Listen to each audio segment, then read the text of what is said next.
மத்திய உள்துறை அமைச்சர் அமித்ஷாவை விமர்சித்த திமுக எம்பி ராஜாவுக்கு தமிழக பாஜகவினர் கடும் கண்டனத்தை தெரிவித்து வருகின்றனர். காற்றில் கூட ஊழல் செய்த ராசாவுக்கு அமித்ஷா பத்தி பேச எந்தவித தகுதியும் இல்லை என்று கடுமையாக விமர்சனம் செய்து வருகின்றனர்.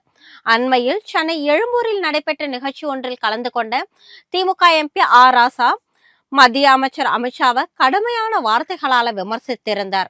இந்த பேச்சுக்கு சம்பட்டை அடித்தார் போல் பாஜகவினர் கடுமையான பதிலடி கொடுத்து வருகின்றனர்.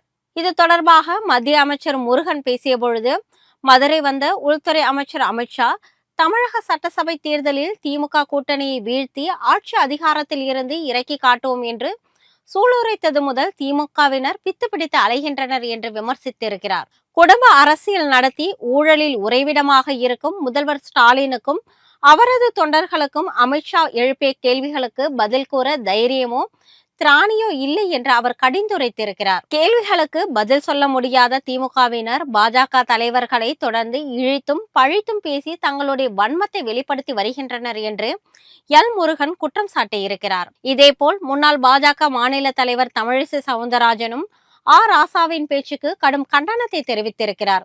தமிழகத்தில் பாஜக பலம் பெறும் என்ற அமித்ஷாவின் வார்த்தைகள் திமுகவினரை எவ்வளவு பதற்றம் அடைய செய்திருக்கிறது என்பதற்கு ராசாவின் பேச்சிலேயே வெளிப்படுகிறது என்றும் அவர் விமர்சித்து பேசியிருக்கிறார். திமுகவினரிடம் நாகரிகத்தை எதிர்பார்க்க கூடாது என விமர்சித்த தமிழிசை, டெல்லி மகாராஷ்டிராவில் வெற்றி பெற்றது போல நிச்சயமாக தமிழகத்திலும் வெற்றி வாகை சூடுவோம் என்று உறுதிபட தெரிவித்திருக்கிறார்.